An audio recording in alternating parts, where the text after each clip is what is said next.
much pleasure to welcome Temple Grandin to the centre here today and to our Bishop Autism Greenhouse School.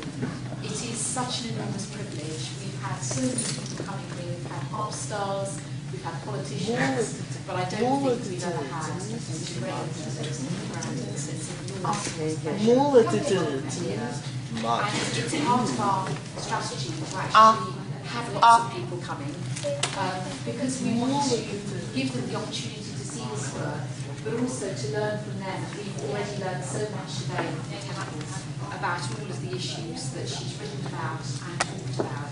But the most important thing we learn, I think, from Temple, she reminds us, is that we have so much more to learn, and we have to remain curious. We have to remain committed to learning about autism, supporting people with autism. We also have to remain committed to always listening to people who have autism, who can tell us more than anybody else about these issues. So I'm going to actually speak very little and actually hand over to Temple to speak, and then we're going to have some questions and answers. Well, it's great to be here, and I think I'll start out and just tell a little bit about myself. When I was 2.5 years old, I had all full-blown symptoms of autism, no language, no eye contact, constantly sit and rock, and I got really good early intervention. By the time I was 2.5 years old, I was in really good speech therapy, did a lot of ABA type of stuff with me. And another thing that was done was lots of turn-taking games. You gotta teach these kids how to take turns. And that was done with board games with me. Now, when people talked really fast, I didn't understand what they said because I had problems with hearing hard consonant sounds. So my speech teacher would slow down and she'd say like cup. She'd enunciate those hard consonants. Another thing that's often neglected in autism is sensory problems, like loud sounds like a school bell.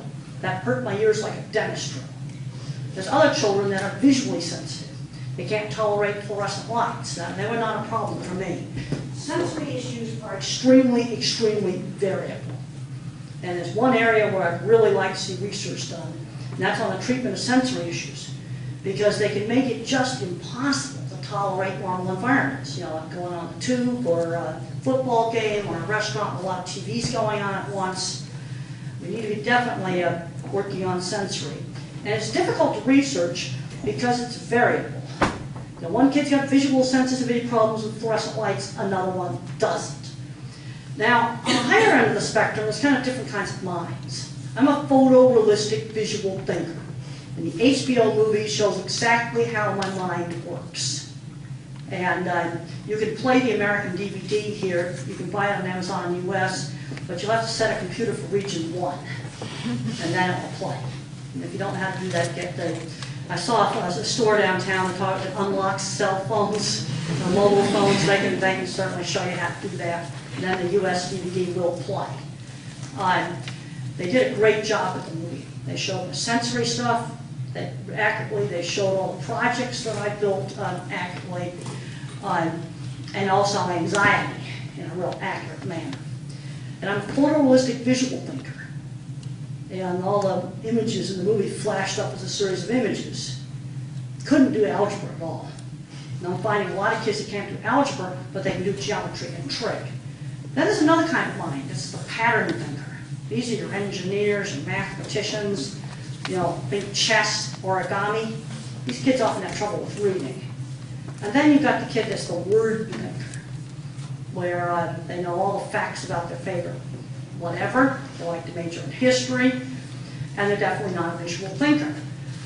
Now, I think one of the things at home that I've really been pushing is working on learning job skills. Now, I was very pleased when I visited the school. We went in, and the students were making brownies, and they were making brownies from scratch, and they really were yummy, too. And doing a real task in a real kitchen with real food, because that's the only way that they're going to learn how to do things in life. And when I was 13 years old, my mother had me do a little sewing job for a seamstress. And when I was 15, I took care of 9 horses. We need to be thinking a lot more about what's the person going to do when they grow up. You know, some of the individuals that go to college, they need to be getting work skills. I think just a little bit that I've seen here in the UK, I think you're doing a little better job on the work skills stuff. We need to be thinking, kids are like 12 and 13 years old, what can they do when they grow up? Now my mother always encouraged my art skill, and that showed up around 8 years old. And my art skill is what I used in my design business. You got to develop strengths. You got to build up areas of strength. I think what I'll do now is I think it'd be a good idea just to do a whole bunch of questions. I'm going to sit down so my back's kind of bothering me. And just sit down and do a whole lot of questions. If nobody has a question, I'm going to pick something. Somebody better have a question. Well, we're going to have to pick somebody. Okay. We saw the HBO film last night, actually watched it in the building, which is amazing. No, they did a great job with that, and the DVD's got a really nice commentary track, and it also has subtitles in French and Spanish, which would be useful for some people. And I talk a lot about autism on the commentary track, and the movie is clinically accurate. That was one of the things we were very careful about, because Emily Gerson Saines, the producer, is the mother of an autistic child, and she runs an acting agency in New York. She wanted that to be right. It's really interesting to hear you say that, because I was interested to know what involvement you had in the creation of the film, and particularly with Claire Danes' portrayal of you. Well, I spent half a day with Claire Danes, and they videotaped that, and then I gave her all the oldest VHS tapes I could find so that she could get about 10 hours of my audio and my mannerisms. And then I spent a lot of time with Emily Gerson Saines and with Mick Jackson, the director. It took a while to get the whole thing together, because you had to get the right team of people. And it took 10 years to get the movie put together, because it took that long to find the right team. Mick Jackson, Emily Gerson Saines, and then Christopher Munger, the writer. You've got to have the right people that understand how to deal with the story. Mick is an extreme visual thinker. And I just loved how they did all the visuals, and that really turned me on.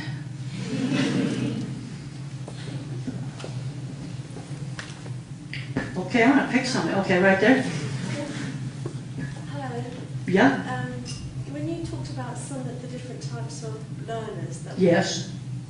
my child is quite severely autistic, so I don't really know what category he would fit into in something like that, in that list. Basically, they tend to either be visual learners or they tend to be auditory learners.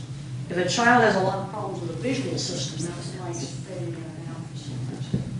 But if a child has a lot of problems with the visual system, the ones that don't like the fluorescent lights and those sort of things, they tend to be auditory learners, where hearing will be their best sense. And then there's other kids where vision is going to be their best sense for learning things. It is variable. Hello. You mentioned earlier about the sounds that could be too loud. Yes. Could you give more of an explanation on that and how you dealt with it? Well, when the school bell went off, it was like a dentist drill hitting a nerve. That was just terrible. One of the ways to help with these sounds is to let the child initiate the sound. The sound is better tolerated if the child turns it on. Okay, fire the smoke alarm. That is one of the big bad ones. And one of the ways that you could reduce that would be to get a smoke alarm and wrap it all up in towels so that muffles it, and then let the child turn it on briefly. And then gradually takes the towels off, where he's got control. Another big problem with sound sensitivity is the supermarket or a tube station or something like that. They just go into sensory overload. It's like a dentist drill hitting a nerve. Be like just a jackhammer, right next to your head, sort of thing. So you arrange a signal. So when he's had enough supermarket, you can take him out before he has a tantrum.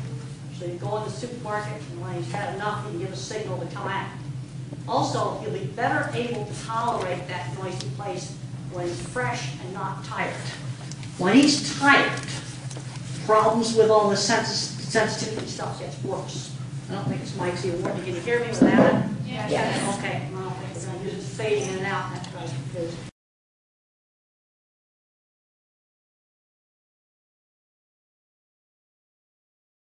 is sometimes said that autistic people are very poor mind readers, but you seem to be a terrific animal reader, animal mind reader. How is that? Well, the animal is not a verbal thing. It's a sensory-based thing. And so it seemed to me sensible to look in the races to see what the cattle were seeing.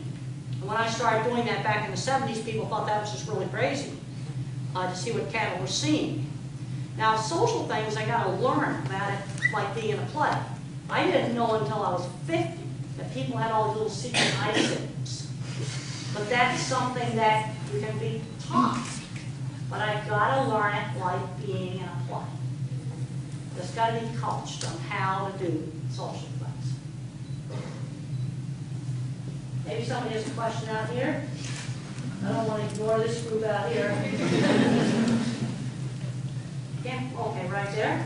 Do you embrace being sort of autism celebrity? Or? Well, I gets into my whole sense of identity. I get asked all the time if I could snap my fingers and be not autistic, would I do that? No, I wouldn't, because I like the logical way I think. But I consider myself a college professor in animal science first, and autism second. It bothers me very much that when I'm going to a meeting and a 10-year-old comes up to me, and all he wants to do is talk to me about his autism. I'd rather have him talk to me about a science project than talk to me about dinosaurs or some other thing that he's interested in. Because one of the ways on the higher end of the spectrum to be successful is to take something you fixated on and turn it into a career. If I got fixated on autism, I wouldn't have developed a career in livestock. Another big thing that motivated me when I was in my early 20s is I wanted to prove people I wasn't stupid. And that motivated me to work really, really hard on my livestock. I didn't learn my livestock stuff overnight. Just to learn how to do the drawings, that was 3 years of hard work. I went to every feed yard in Arizona and I handled cattle to see how they worked in different places. Because autistic thinking is what's called bottom-up thinking. You know, the normal person thinks top-down. I'm bottom-up. To learn a concept, I have to learn it by specific examples. So how do I know what a dog is from a cat? Well, you get a whole bunch of pictures of dogs and they go in the dog category, and the cats go in the cat category. And then I look at them and I go, well, there's certain features that dogs have that cats don't have, like the shape of the nose. Let's take something more abstract, like teaching privacy. Okay, we go into the toilet, you have to shut the door, then you explain that you've got to shut the door in the toilet.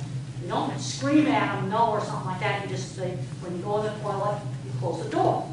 Or he wants to take his pants off the tube station, you just explain that you only do that at home, private, in your room. And you just kind of explain what the social rule is. It's specific to general. Everything is learned by specific example. You want to teach words like up and down, you need to teach them with many examples. You go up the stairs, a plane goes up in the air. You lift up a cup. You go up in the attic, a kite's up in the air. So you need to use several different examples like that to get the concept of up. Because if I just did it with up the stairs, you think up only applies to up the stairs.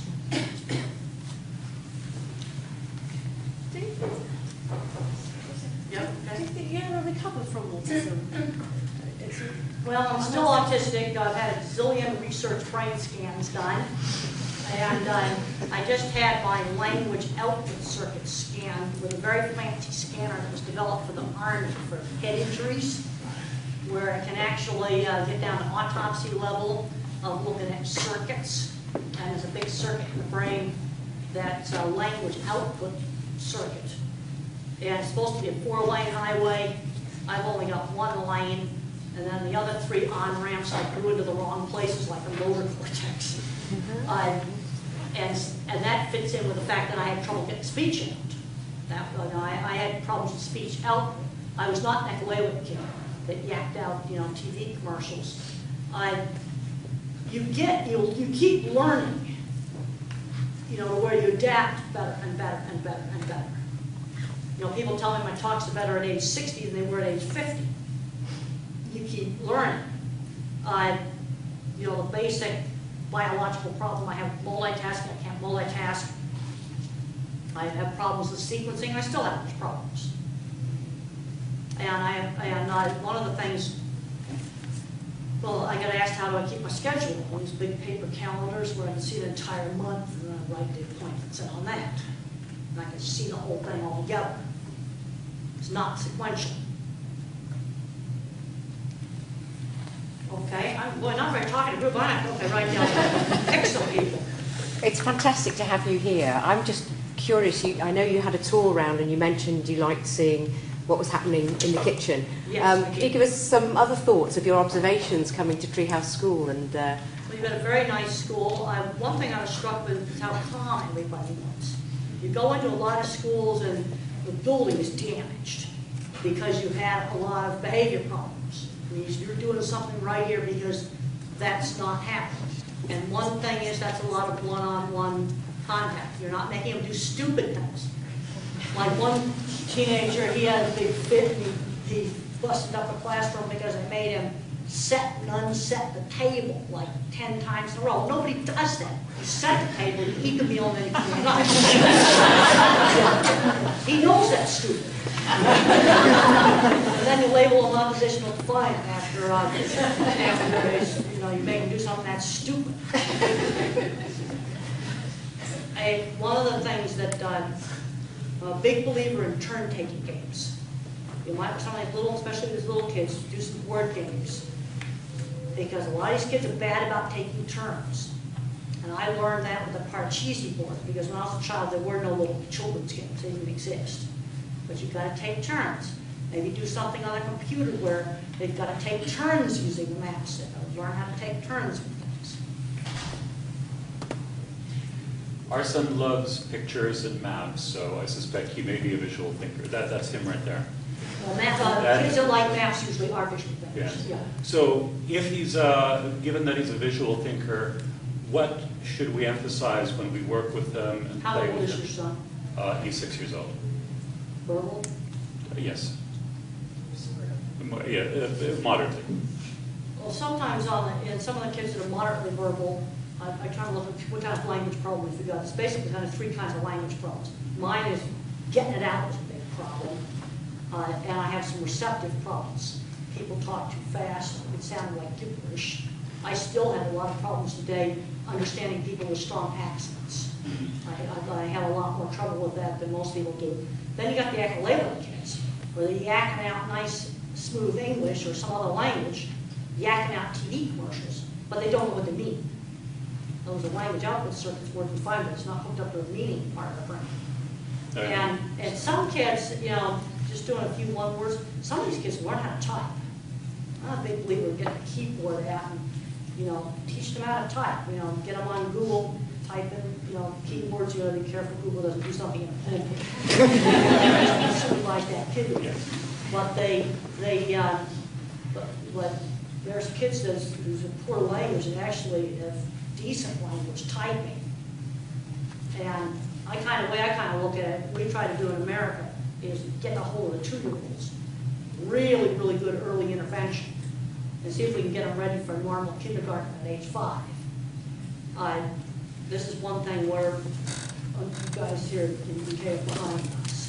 We've got a lot more emphasis on early intervention. But then there's some kids where you get some language, but then you might be a really good typer. And you just start out, typing nouns, typing requests. Just let them hunt and peck with one finger. Don't try to teach touch typing. Forget it. That's not going to work.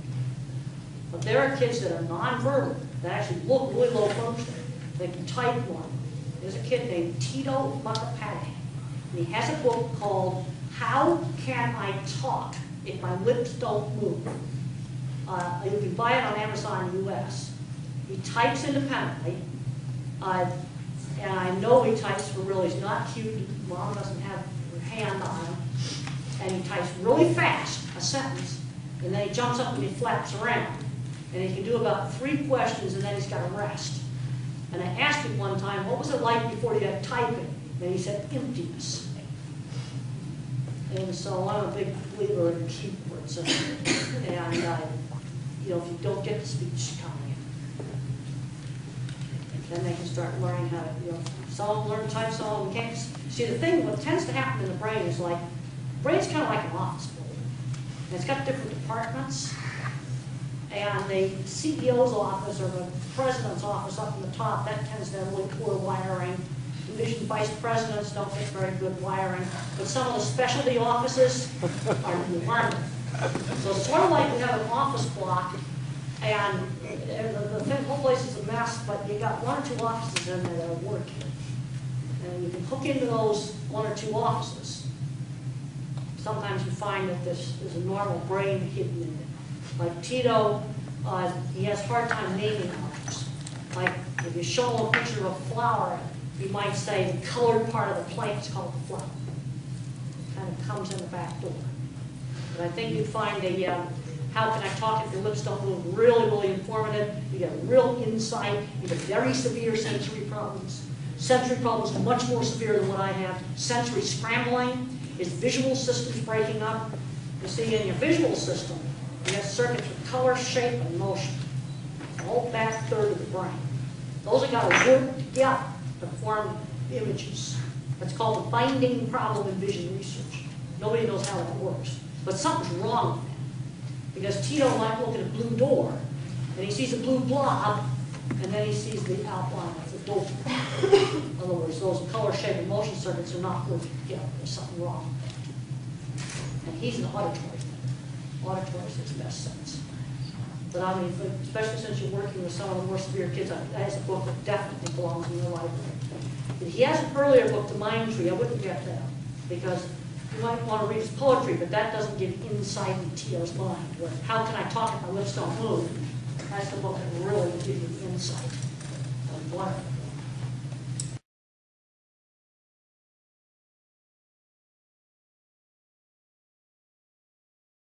Okay. Well, I'm just interested about the kind of sensory issues you experienced when you were younger. Do they still have an impact on you? Well, I've been taking antidepressants for 30 years, and that really calms things down. And where antidepressants can really do it, like a little bit of Prozac or fluoxetine, is for anxiety and panic attacks. Little dab of Prozac can really work wonders, but you've got to use tiny doses, often much lower than what normal people will take. Because you take too much Prozac, you're going to get agitation and insomnia. In my book, Thinking in Pictures, also The Way I See It, you've got The Way I See It, second edition. It's got to be the second edition. Explain all that stuff in detail. In America, we've got some really awful stuff going on with medications, antipsychotics being given out like candy to 5-year-olds, and you're getting tardive dyskinesia nerve damage. You're giving out these drugs like the sleep aids. That's like stupid. That's like using a tank to drive down to the corner store and you wreck the road in the process. Okay? That's very helpful. I wondered if there was any teachers in your life as you were growing up who were particularly inspiring. Oh, yes. My science teacher in high school. When I was getting teased in high school, my science teacher, he was Mr. Carlock, and he got an honorary doctorate. The movie was shown beautifully in the movie. He was a NASA space scientist. He got me interested in studying. I mean, if I wanted to become a scientist, then I had to study. And he was a crucial mentor, and he's shown absolutely beautifully in the movie. Were there particular approaches that he had? Well, he got, in science class, a movie was shown about optical illusions. In the movie, they show a video clip of they show the old 16mm film showing the optical illusion documentary that I saw when I was in high school. And I got fascinated with this distorted optical illusion room. And my teacher said to me, I want you to figure out how to build it. He didn't tell me how to build it.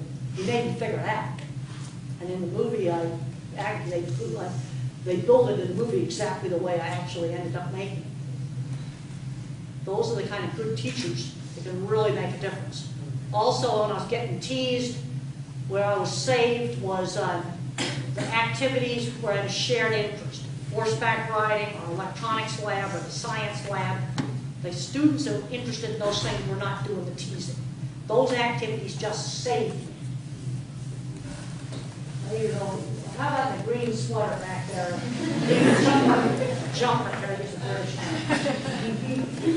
For your film and how more than 50% of animal farming in America is humane thanks to your method. That's an incredible achievement of yours. But what about the rest of the world? Well, there's a lot of problems in the rest of the world. You've got to just work on one thing at a time. And, you know, Rome wasn't built today. I've always liked projects that are well defined. And if you want to read about some of my livestock work, I have a website, Grandin.com. It's strictly my livestock work. And then I have my 2 animal books, Animals in Translation, Animals Made as Human, which here in the UK they called Making Animals Happy. I don't know why they changed the title. It's the same book as Animals Made as Human. But what my teachers did is they took my fixation and they helped develop it into a career. You know, if a kid likes airplanes, don't stamp that out. Use an airplane to teach reading. A lot of kids just love trains. We've got lots of trains around here. Well, use a train to teach reading. Use a train to teach math. Take those fixations and broaden them out. Use that motivation of that fixation. Okay? In the documentary about you, I think you suggested that you were slightly dubious about behaviorism. Do you have any thoughts about the different kinds of... I don't get in all the fights about the different kinds of therapists. There's a thing that I have found. I've watched good teachers at work. ABA starts to look like Denver Start Model. I just went to a seminar on Denver Start Model. Well, I watched an old Lobos video years ago. He was doing the same thing. You see, I'm a visual doctor, so I look at what the teacher's doing. And I'm going to put more emphasis on getting enough hours of one-to-one with effective teachers. You know, teachers got to know how to engage. You also have to be careful about the sensory overload. You get in there too rough with some of these kids, they're just going to go into sensory shutdown. And a lot, ABA has changed a lot. Some of the old-fashioned, rigid ABA, I don't really care for that kind of ABA. We just sit them at a table, and that's all you do all day. Most people don't do that anymore. And what that, you know, ABA is very different in different places. And I just don't even want to get in those hassles. The important thing is good teachers, you know, that get the kid engaged, you're getting speech, you're getting engagement. That's the important thing. Now, the one thing that Denver Start does more of that I like is turn taking, because that was something that really helped me. So just in a little bit, I'd like to see some board games and do some turn-taking activities, because a lot of these kids are awful about taking turns, and they need to learn how to do that. The Parcheesi board, I'd go to move the piece before my sister did, and mother would say, wait for your sister's turn to move it. Or I didn't shake the dice up enough. No, you can't put them in and slide them out. You got to shake them up. I was just wondering, just curiosity, my nephew is 16, is autistic. Yep. And one thing that I've noticed with him, the animals are particularly interesting. Some of these autistic kids are magic with animals. Absolutely magic. I've had parents say to me, my child is best buddies with the dog. He and the dog just totally understand, or the horse just totally understand each other. And what, again, this is variable. There are some autistic kids where animals, boy, they just hit it off. It's just wonderful. Then you have a child that's kind of afraid of the dog, but then warms up to it and really gets to like it. And then you have the kids that hate dogs. And the reason why they hate them is sensory. Because you never know when a dog's going to bark. So they want to get away from the dog because they're afraid it will go off like a fire alarm going off and hurt their ears. Well, he's actually afraid of dogs because they bark. But the dogs are, they're very interested in him. I find that even when he's on the street wearing that dogs seems to follow him. And same for cats. Well, how about cats? Maybe you get along with cats better because He gets along with cats. because the cats don't make such a scary noise. See, that's purely sensory. And the problem with the dog is I can't control totally its bark. Even the most well-trained dogs sometimes bark. And what you might do with dog barking is get a sound effects recording. But if you do that, you can't use an MP3 file, you know, like an iPod player, because they're not full spectrum. So they're not full spectrum audio. You've got to use full spectrum audio. So if you have some old vinyl records or VHS, you know, old PAL tapes or special electronic full spectrum files, then he can turn that dog barking on and then gradually turn it on more when he's controlling how much dog barking he's going to hear.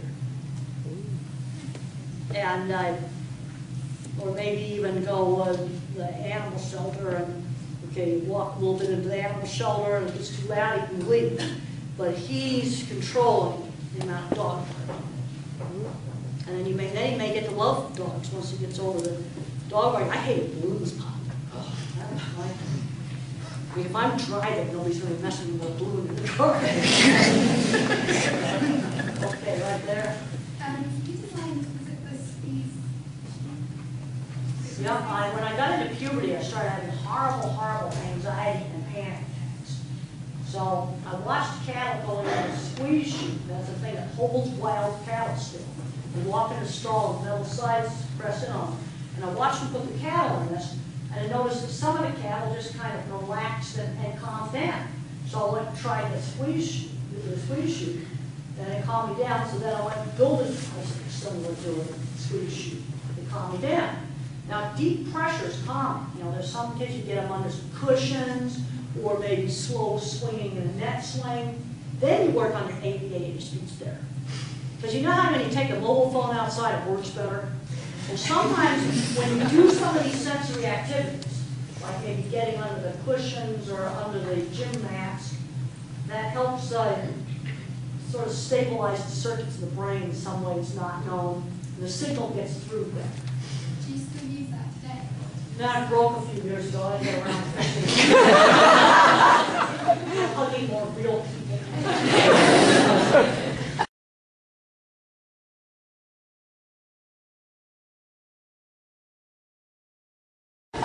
Okay, right there.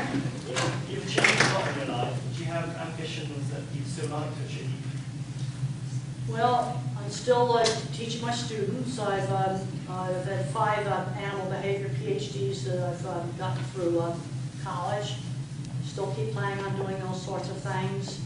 I'm doing a lot of talks. You know, I've had kids write to me and say the movies motivated them that they can really succeed. That's really a good thing. I'm still doing my livestock stuff. And this trip has been more livestock than it has been autism. Because I think it's really important that I have a real job. I'm really getting concerned about these young Asperger kids, you know, just where autism has become a fixation. Because when I work in a technical field, there's all kinds of undiagnosed people with mild autism out in Silicon Valley, you know, running some of the most important companies in the world. You know, so one geek goes to Silicon Valley, another geek goes to Hollywood, another geek is playing video games on Social Security. That makes me a little crazy. Because sometimes there's not enough expectations for behavior. When I was a young child, there were expectations for getting on time, getting up in the morning, getting dressed, not causing a disturbance in church, sitting at Sunday dinner and behaving. Now, Mother realized that she couldn't put me into sensory environments I just couldn't tolerate. But most of the places where this behavior was expected were not noisy. My grandmother's house was not noisy. Okay? Yeah. I think that celebrity and being famous and having everybody's adulation is tough on just anybody. And how do you deal with it? Because autistic people don't like human contact. You're Well, a I teacher. consider it a responsibility. You know, you're always on display all the time, getting recognized in the airport. And I kind of almost approach it like a job. It's a responsibility. You know, I've got to make sure I behave myself. Okay? A lot of what you say sounds applicable to most people, and everybody should learn Yes. better. Well, the thing is, Do you think it is? the problem is that today's kind of looser society, and maybe this has gotten worse in the States than it has here, where you're not, you know, rigidly taught social skills. I think it hurts the autistic kids more than it hurts the normal kids. But do you think for the normal kids that what you've been describing is helpful methods for autistic children? Well, yeah, absolutely, because I mean, it's normal kids. I'm appalled when I go to these meetings, the number of kids that don't know how to shake hands. You know, autistic kids, you just got to show them how hard to squeeze. No, you don't rip their arm off. No, you don't hand them a dead fish. You got to demonstrate to them. I don't tell them, I demonstrate. Okay, now I'm going to squeeze like this. Okay, now you squeeze me back just that amount of pressure. Okay, now. And then he does it too hard. And I said, okay, now you just show them. That's how I was taught. I'm just appalled at the number of kids, that real high-functioning kids, have been taught to shake hands. They go to take a picture, they grab me in a really inappropriate, hard, in a really inappropriate manner, because nobody's shown them, what's appropriate. They just got to be shown. They got to learn all their social stuff like being in a play. And the only way to learn these things is out in the real environment. Okay, we're having a meal and I'm eating mashed potatoes with my hands. Well, let's say use a fork. Okay? You talked about a couple of times about teasing that you had. No, it's terrible. Teenage years, worst part of my life. And also the importance of the sort of turn-taking and the fact that the ones who didn't tease were the ones who had a shared interest. That's right. And those were refuges away from teasing. So my question is, at what age do you think it's appropriate to start to talk to all children about autism in order to increase their awareness of it and to change attitudes? Probably 3rd or 4th grade. One of the things that was done, that would be like 7, 8 years old. I think your grades are the same here. When I was in grade school, when I wasn't there, the teacher would explain to the other kids that, if you're in a wheelchair, obviously you can see what the handicap is. Back in the 50s, a lot of kids had polio, so the kids had braces on their legs. Okay, then you know what a handicap is. An autistic kid has a handicap that is not visible the same way a wheelchair would be. And elementary school actually went fairly, I had some problems, but that was a walk in the park compared to high school. Because kids teased me, I reacted by fighting. I got kicked out of 9th grade when I was 14 for throwing a book. And ended up going to a special boarding school. And after I got horseback riding taken away for 2 weeks, I switched from anger to crying. I couldn't control emotion, so I switched emotion.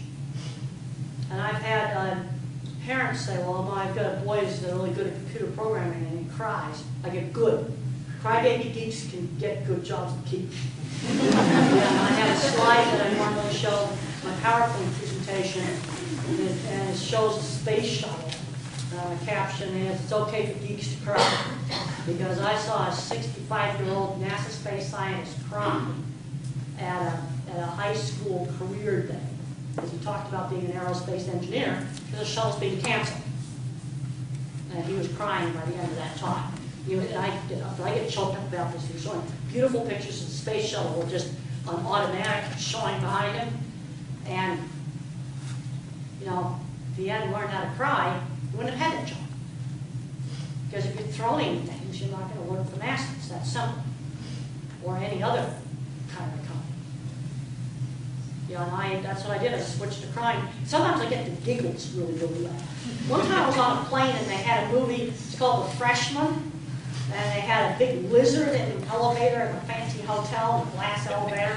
And I got to laughing so hard that people on the plane were turning around. Okay, it was right here.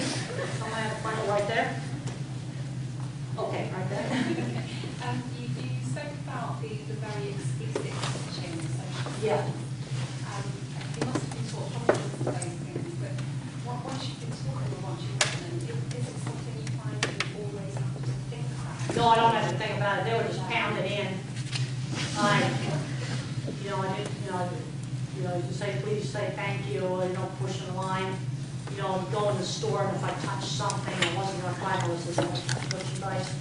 If you're going to buy it, run behind the counter. Even now, like if I go behind the counter, I'm still, seeing Woolworths down in Massachusetts, where I was told not to go behind the counter, only the clerks can go behind the counter. It was all done by specific example, out in the real environment. If I ran behind the counter, I was told I couldn't run behind the counter. If I was handling merchandise I wasn't going to buy, I was told not to handle it. We go in a store, we try clothes on, you have to be very careful.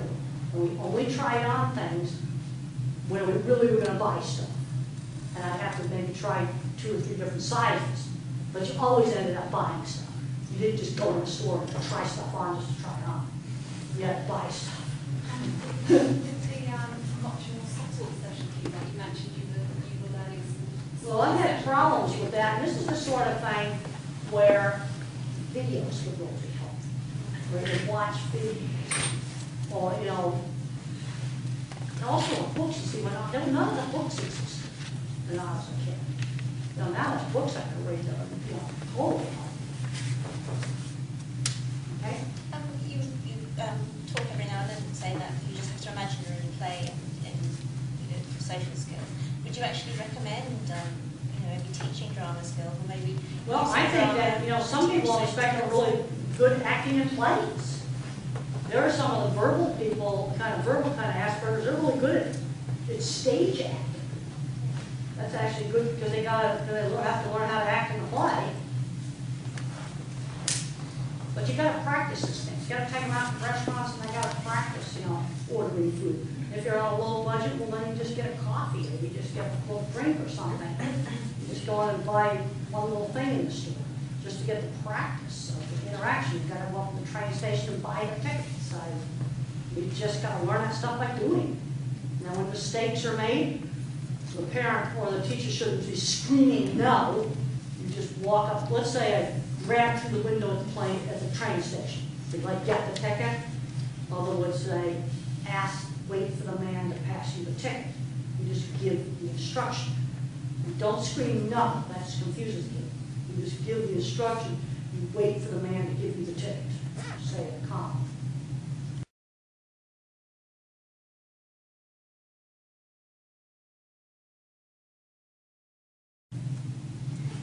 One thing I'm wondering is the terms kind of high functioning and low functioning autism are used quite a bit in this field. As a person with autism, do you think, are they acceptable words to use, or is that kind of... Well, you could call it verbal and there's definitely nonverbal autism. And then there's some people that are nonverbal, like Tita, who looks very handicapped. There's no way he can live independently.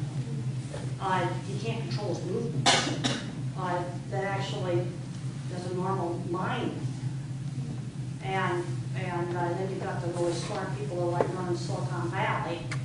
Autism is a very big continuum. One of the things that's very difficult is at one end of the continuum, no matter how hard you try, you've got somebody who's going to have to be living in some kind of supervised situation. But if they get all the right training, they can do maybe a cooking job. And then you've got other people that need to be working as engineers somewhere. And one of the mistakes being made at home, I don't think, is they're taking people that ought to be engineers and training them to be janitors. That's, if you want opposition to defiant behavior, that's what we try to get. Okay, right there. So you're talking about oppositional defiance disorder. And I think it's a bunch of BS. Because I encountered a young child with autism who was also, diagnosed with oppositional defiance disorder because of his behaviour. Are you saying that you just need to teach him to change behaviour? Well, one of the things that makes him oppositional, if you want to make an 8-year-old oppositional defiant, if the kid needs to be 3 grades ahead in math and you make him do baby math drills over and over again, I guarantee he's going to end up oppositional defiant. One of the things we need to do with these kids is challenge. To get them challenged to do something they're interested in. You see, that's where a good teacher, like a science teacher, really makes a difference. Yeah. My son he loves trains. So okay. Lots of them like trains. But he watches videos of trains just coming to the station, opening the doors, people getting off. That's the whole rapid motion. He likes the rapid motion. That's why he watches that. But he does it on, I just look at it as I do something else. Should I just, well, is there no harm done in letting him, or? I wouldn't let him watch videos of trains for 8 hours a day. No. I was allowed to have an hour after lunch where I could spin a brass plate to cover up a bolt on the bed frame. And I would just spin this brass plate. Okay, now more modern, let's say with videos of trains. Mother would have let me look at that for an hour a day, but then then the rest of the time we're not going to do that. So Mike, you know, he can have some downtime where he can do his thing he really likes to do, but he shouldn't do it all day. You know, you can have some designated times when you watch training videos. And then there's the problem where they don't want to stop on these things. Well, maybe get a timer so he then knows how much time he's got left. Do you have any tips on anxiety or social anxiety? Well, this is where you know, if I hadn't gone on medication, I would have really been in trouble. You know, medication, when it's done right, can really sometimes really make a big difference. You know, things like Prozac, the antidepressants, often are very good in very low doses for anxiety. You know, because a brain scan was done on me showed that my amygdala, my fear center, was like 3 times bigger than normal. One problem for autistic kids is change and unpredictability. Do you have any advice? Expose them to a bit more change or establish? Well, the thing with a change is try not to have surprises. You know, if you're going to be going to a new place, maybe show them some pictures of it beforehand. Tell them beforehand, so it's not a total surprise. Now, sometimes you get, you know, something goes wrong, like the train yesterday, you know, was hung up and late. Well, sometimes that happens. Well, then you just sit on the train. You don't try to get off the train. You got to just sit on the train and wait for the conductor to tell you what to do. You know, so you can get contingencies of what you might do in different situations. I think we've got time for one more question. Okay, one more question right there.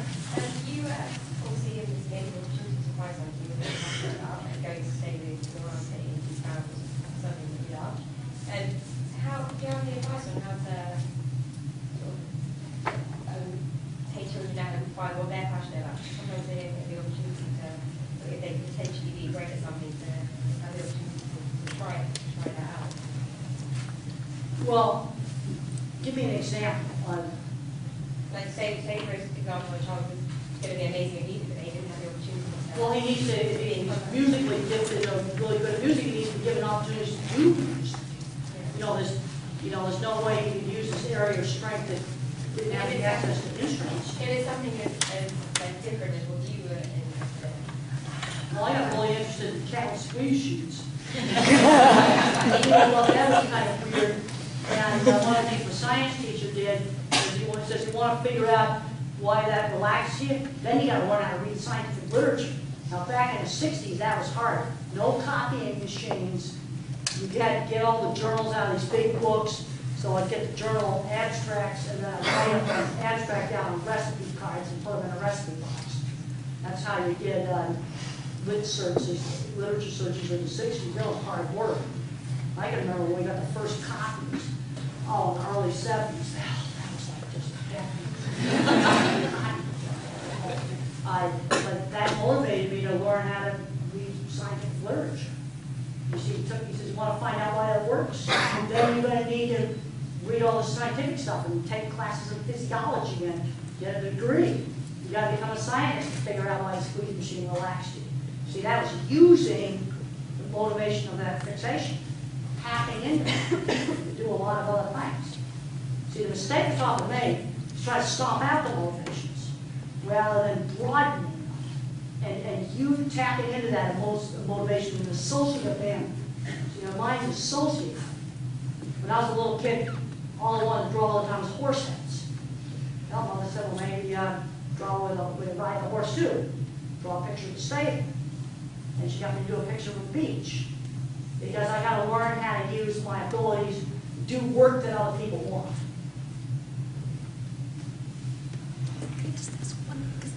Okay, maybe one more quick one. It's just what it was saying about the schedule. Is it possible to, how can you teach, or is it possible to teach an autistic child the word maybe? Well, sometimes things are maybe, okay, because it may rain tomorrow. Maybe let's start out with the weather. Okay, so we look at the weather reports. And sometimes they're right, and sometimes they're not. Because they just can't, even with satellites, they still just can't predict the weather absolutely accurately. That might be a good place to start.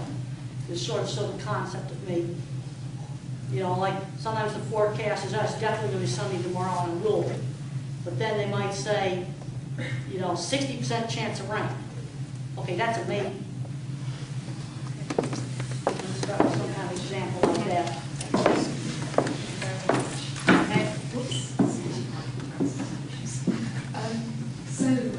We all know we're ambitious here, and we fulfilled one of our greatest ambitions in having Temple Grandin coming to visit us. And in the foreword to this book, Dr. Bruce Sullivan said that Temple had no one had a bigger impact on global understanding of autism and Asperger's syndrome. And I think we've all agreed with that here today. And I think we'll all remember this day for a long time, and it's something that we share with all of our colleagues. And we hope that we'll be able to keep in touch over the years and let you know how our young people will progress into real life in the community. Maybe making brownies for in a shop somewhere. That's a real activity or extremely good brownies too. That brings up another thing, is that the thing that they made is something really good that other people want. You see, that's the basis of job skills. They were really good brownies.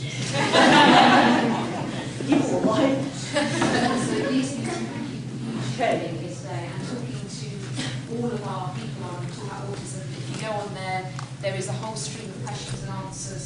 We had loads and loads of questions and answers. We couldn't answer all of them, but it was amazing. And the insight just in that 1 hour was amazing. So thank you so much. And I thought just